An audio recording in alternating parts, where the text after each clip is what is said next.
Saudara-saudari yang terkasih dalam Kristus, kali ini kita akan berbicara tentang malaikat.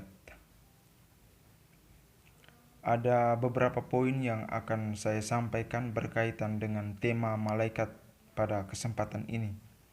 Yang pertama, kita akan melihat apa sih sebenarnya malaikat itu, dan yang kedua, kita akan melihat tentang jatuhnya para malaikat. Yang ketiga, kita akan melihat tentang Kristus yang bersama semua malaikat. Dan yang keempat adalah kita akan melihat 3 malaikat agung yang sangat dihormati di dalam gereja Katolik, yaitu Santo Mikael, Santo Gabriel, dan Santo Rafael. Saudara-saudari yang terkasih dalam Kristus, kita mulai poin yang pertama. Saya mengambil sumbernya dari Kitab Suci dan Katekismus Gereja Katolik atau KGK. Saya sengaja mengambil 2 sumber ini karena sangat penting bagi kita seorang Katolik yang percaya bahwa adanya malaikat. Tentu saja ada juga di dalam Kitab Suci dan juga di dalam Katekismus yang digambarkan tentang malaikat itu. Kita mulai poin yang pertama, yaitu apa sih sebenarnya malaikat itu. Di dalam Katekismus nomor 328, malaikat itu adalah makhluk rohani tanpa badan. Jadi makhluk rohani tanpa badan itu disebut malaikat. Dan di dalam Katekismus nomor 329 dari pandangan Santo Agustinus, bahwa ketika orang bertanya apa kodratnya, maka kita akan menjawab roh. Kalau ada orang yang bertanya apa jabatannya, jawabannya adalah malaikat. Malaikat itu adalah pelayan Allah. Di dalam Matius bab 18 ayat 10 itu dikatakan bahwa malaikat selalu memandang wajah Allah di surga. Artinya bahwa malaikat itu tinggal bersama-sama dengan Allah dan menjadi pelayan Allah. Tidak jauh dari Allah, tetapi mereka selalu bersama Allah. Dan di dalam kitab Mazmur bab 103 ayat 20 dikatakan bahwa para malaikat itu melaksanakan firman-Nya Allah dan mendengar firman-Nya. Mereka tidak mungkin melakukan sendiri tanpa mendengarkan firman Allah, tetapi mereka melakukan sesuatu berdasarkan apa yang difirmankan oleh Allah. Jadi saudara-saudari yang terkasih dalam Kristus, makhluk rohani murni itu adalah malaikat. Di dalam Katekismus 330. Dan malaikat ini mereka mempunyai akal budi dan kehendak bebas. Seperti kita juga mempunyai akal budi dan kehendak bebas, tetapi bedanya bahwa kita mempunyai badan dan mereka itu rohani murni. Dan mereka memiliki wujud pribadi. Malaikat tidak dapat mati. Tidak seperti kita, karena kita mempunyai badan maka kita bisa mati, dalam arti bahwa fisik kita bisa mati. Dan kemampuan makhluk ini atau kemampuan malaikat ini melebihi makhluk yang kelihatan dalam kesempurnaannya. Artinya bahwa kita yang sempurna di dunia ini, manusia yang paling pintar sekalipun, itu bagi malaikat yang paling bodoh, itu dia lebih pintar dari manusia yang paling pintar itu. Jadi kemampuan malaikat itu melampaui yang kelihatan dalam kesempurnaan itu. Saudara-saudari yang terkasih dalam Kristus, intinya bahwa malaikat itu makhluk rohani tanpa badan yang tinggal bersama-sama dengan Allah dan menjadi pelayan Allah. Jadi mereka bertugas untuk melayani Allah, dan melayani itu mereka harus mendengar firman Allah dan melaksanakan firman Allah itu. Dan poin yang kedua yaitu kita mau melihat bagaimana sih jatuhnya para malaikat. Di dalam Katekismus Gereja Katolik atau KGK tadi, kalau dalam bahasa Latinnya itu CCC, itu dikatakan bahwa di dalam Katekismus nomor 391, malaikat yang jatuh itulah yang dinamakan setan atau iblis. Dan mereka menjadi jahat karena kesalahan mereka sendiri. Jadi banyak sekali mungkin umat ada yang belum tahu, oh pasti setan ini diciptakan oleh Allah. Allah tidak menciptakan setan, Allah tidak menciptakan hal yang buruk atau yang bertentangan dengan identitas Allah sebagai Allah yang Maha Kuasa dan Pencipta. Allah menciptakan semuanya itu baik. Tetapi dalam kebaikan itu, karena malaikat mempunyai kehendak bebas dan mempunyai akal budi, maka ia harus memutuskan. Maka malaikat memutuskan untuk jatuh melawan Allah. Malaikat yang jatuh melawan Allah secara 100%, itulah yang disebut dengan setan atau iblis. Dan mereka menjadi jahat karena kesalahan mereka sendiri. Keputusan malaikat yang jatuh yaitu mereka menolak Allah dan kerajaan Allah secara radikal dan tetap. Artinya bahwa tidak dapat ditarik kembali. Kita mendengar dalam Kejadian bab 3 ayat 5 itu dikatakan bahwa setan itu selalu menggoda manusia, kamu harus makan buah itu karena kamu akan menjadi seperti Allah. Itu motivasi setan untuk menggodai kita, agar kita jatuh untuk mengikuti dia. Dan dalam 1 Yohanes bab 3 ayat 8, setan itu digambarkan sebagai pendosa dari awal. Dan Yohanes bab 8 ayat 44, setan adalah bapa segala dusta, atau iblis itu adalah bapa segala dusta. Saudara-saudari yang terkasih dalam Kristus, keputusan tetap malaikat yang jatuh untuk melawan Allah secara 100% tadi adalah keputusan mereka yang tidak dapat ditarik kembali. Tidak dapat ditarik kembali bukan karena kurangnya belas kasih Allah. Justru Allah sangat berbelas kasih. Tetapi karena dosa malaikat itulah, dengan tahu dan mau, dengan kebebasan tadi, dengan akal budi dan kehendak bebas tadi, mereka memutuskan diri untuk melawan Allah secara 100%, atau berpaling dari Allah, tidak mau mengikuti apa yang difirmankan oleh Allah secara 100%, sehingga mereka tidak mempunyai tempat di dalam kerajaan surga. Akhirnya mereka terlempar, sehingga mereka tidak dapat diampuni. Saudara-saudari yang terkasih dalam Kristus, mereka, khususnya malaikat, tidak ada penyesalan sesudah jatuh. Malaikat yang jatuh ini, yang disebut setan atau iblis tadi, tidak mempunyai penyesalan sama sekali. Sama dengan manusia, kalau sesudah mati, tidak ada waktu penyesalan. Maka kita dianjurkan ketika kita masih hidup di dunia ini, mempunyai fisik atau badan ini, maka kita dianjurkan untuk bertobat, untuk menyesal. Karena setelah meninggal tidak ada waktu penyesalan. Itulah yang ditawarkan oleh Kristus, bahwa kita harus bertobat dari sekarang. Apalagi di masa prapaskah ini kita harus bertobat dari sekarang. Karena setelah meninggal tidak ada waktu lagi untuk bertobat atau menyesal. Kalau orang atau manusia setelah meninggal, dia hanya mempunyai 2 tempat 3 cara.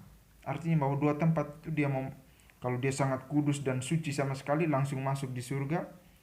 Kalau dia dosa yang sangat berat sekali, seperti para Lucifer atau setan tadi, maka dia harus langsung masuk di neraka. Tetapi dosanya masih iming-iming, dosanya sedikit-sedikit saja, maka dia masuk dalam api penyucian. Maka di api penyucian, kita yang ada di dunia ini, kita berdoa untuk mereka. Jadi selalu kita berdoa untuk para arwah itu adalah kita berdoa untuk mereka yang ada di api penyucian, agar Allah itu mempunyai kerahiman yang sangat besar, sehingga mereka yang ada di api penyucian itu cepat untuk masuk dalam kerajaan surga. Mereka sudah ditakdirkan untuk masuk dalam kerajaan surga, tetapi belum waktunya karena masih lama, karena masih ada dosa yang harus dibersihkan di dalam api penyucian. Saudara-saudari yang terkasih dalam Kristus, kekuasaan setan itu tanpa batas. Dan setan ada di dunia karena kebenciannya terhadap Allah dan usahanya untuk membawa kerugian bagi fisik manusia. Jadi kita yang manusia ini harus hati-hati. Kita harus melawan betul. Kita harus bekerja sama dengan Kristus untuk melawan kuasa setan ini atau iblis, yang mana malaikat yang jatuh melawan Allah secara 100%, yang disebut setan tadi, yang menggodai kita, mempengaruhi kita agar kita melawan Allah sama dengan komplotannya. Tetapi itu dikalahkan oleh Kristus. Maka kita yang punya Kristus, maka kita mampu mengalahkan setan. Dan setan itu melawan kerajaan Allah yang berlandaskan Kristus itu. Maka kita selalu dianjurkan untuk selalu percaya kepada Kristus, mengikuti firman-Nya, dan mohon Roh Kudus supaya kita bisa melawan setan ini. Dan Bapak Ibu saudara-saudari yang terkasih dalam Kristus, intinya bahwa malaikat yang jatuh itu adalah malaikat yang secara 100% melawan Allah, sehingga disebut setan. Jadi kalau ada yang bertanya, apa itu setan? Setan adalah malaikat yang secara 100% melawan Allah. Itulah yang disebut setan. Jadi setan atau iblis itulah sebutan untuk malaikat yang 100% jatuh melawan Allah. Jadi tidak ada Tuhan Allah atau Allah itu menciptakan setan, tidak. Tuhan Allah atau Allah itu menciptakan yang baik, tetapi dari kehendak malaikat itulah jatuh sehingga disebut setan untuk mempengaruhi kita manusia. Dan yang berikut adalah poin yang ketiga, yaitu Kristus bersama semua malaikat. Bapak Ibu saudara-saudari yang terkasih dalam Kristus, Kristus adalah pusat dunia malaikat. Kita pasti pernah mendengar kalimat ini. Apabila anak manusia datang ke dalam kemuliaannya dan semua malaikat bersama-sama dengan dia. Itu di dalam Matius bab 25 ayat 31. Mereka adalah miliknya dan mereka diciptakan oleh dia dan untuk dia. Karena di dalam dia telah diciptakan segala sesuatu yang ada di surga dan yang ada di bumi, yang kelihatan dan yang tidak kelihatan, baik singgasana maupun kerajaan, baik pemerintahan maupun penguasa. Segala sesuatu diciptakan oleh dia dan untuk dia. Dalam Kolose bab 1 ayat 16. Mereka lebih lagi miliknya. Jadi para malaikat itu adalah milik Allah sendiri. Jadi mereka diciptakan untuk melayani dia.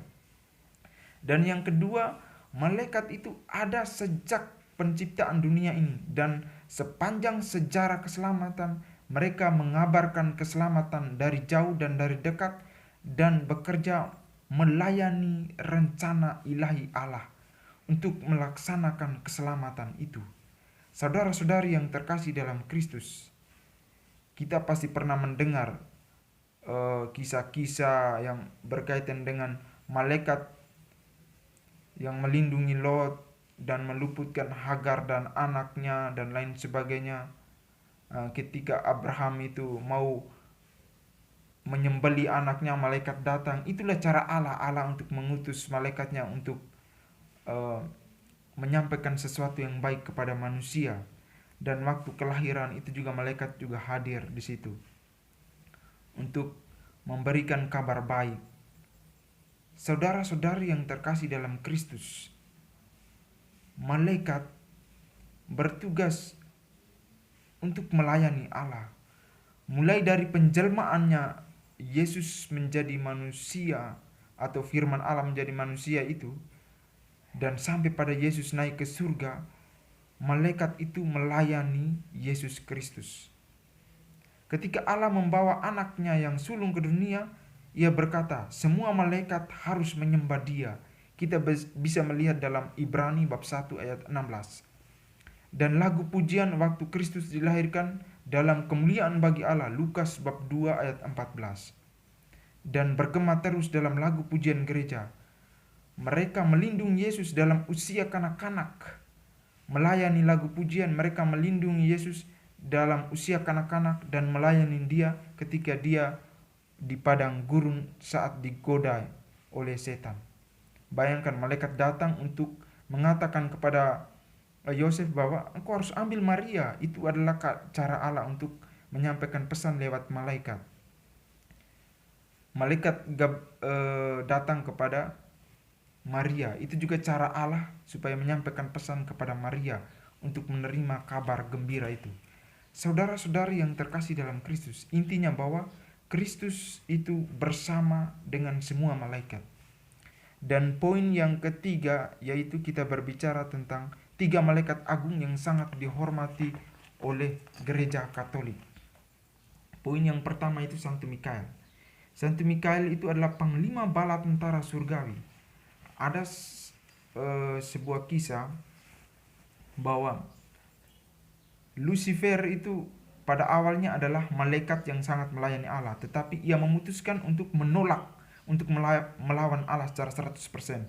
Karena dia tidak mau bahwa Allah memimpin dia, maka dia mengatakan bahwa lebih baik dia tinggal di luar surga atau kerajaan Allah daripada dia tinggal dalam kerajaan Allah tetapi Allah yang memimpin.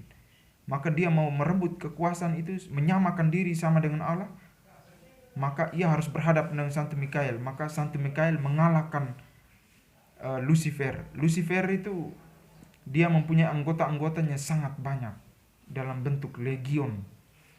Saudara-saudari yang terkasih dalam Kristus, Santo Mikael itu artinya siapa yang menyamai Allah maka ia harus berhadapan dengan Santo Mikael.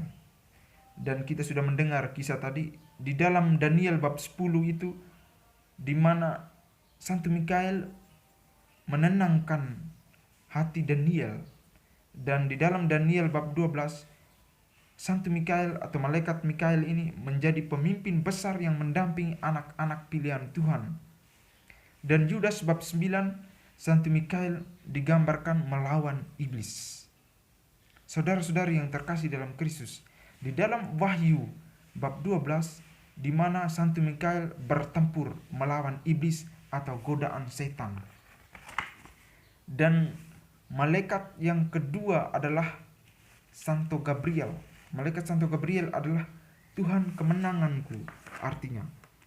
Yang mana Santo Gabriel adalah utusan untuk menyampaikan pesan kepada semua manusia.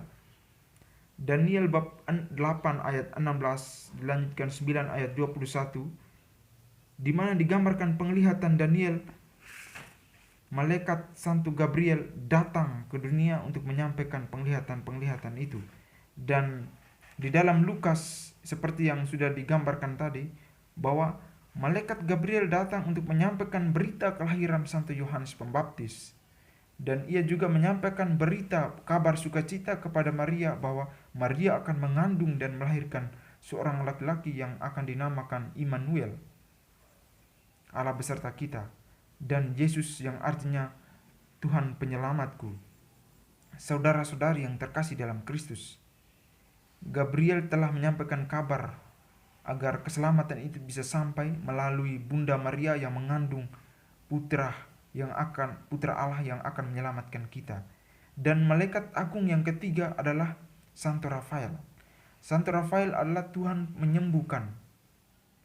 Di dalam kitab Tobit, Santo Rafael menyamar sebagai seorang manusia untuk menemani Tobia dalam suatu tugas serta memberi obat kepadanya guna menyembuhkan mata ayahnya yang buta.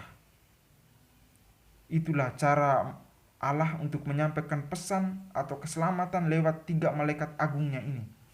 Saudara-saudari yang terkasih dalam Kristus, kita selalu merayakan 3 malaikat agung ini pada tanggal 29 September. Dan saya mengakhiri refleksi atau pengajaran ini dengan pesan yang pertama adalah kita mohon perlindungan dari malaikat-malaikat ini. Kita mohon perlindungan dari malaikat Mikael untuk menjauhi kita, untuk melawan godaan setan atau iblis. Kalau kita mau lebih dahsyat lagi, kita bisa searching di Google mencari doa Santo Mikael untuk melawan iblis. Kita bisa menggunakan doa itu untuk melawan segala godaan iblis yang menantang kita.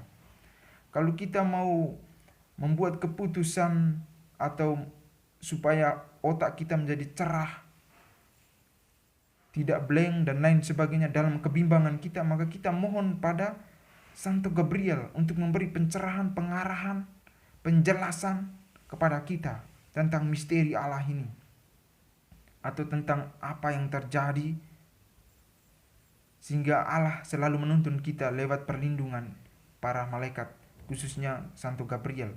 Dan yang ketiga, ketika kita sakit, maka kita mohon perlindungan dari Santo Rafael untuk melindungi kita.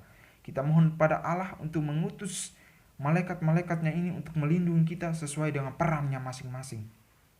Dan pesan yang kedua, yang juga pesan terakhir adalah kita mengikuti pengaruh atau ajakan dari Kristus, dan kita mengikuti para malaikat yang melayani Allah. Kita jangan mengikuti godaan setan atau iblis. Godaan setan itu banyak sekali di dunia ini, dan iblis banyak sekali di dunia ini. Mereka sering menghancurkan hidup kita.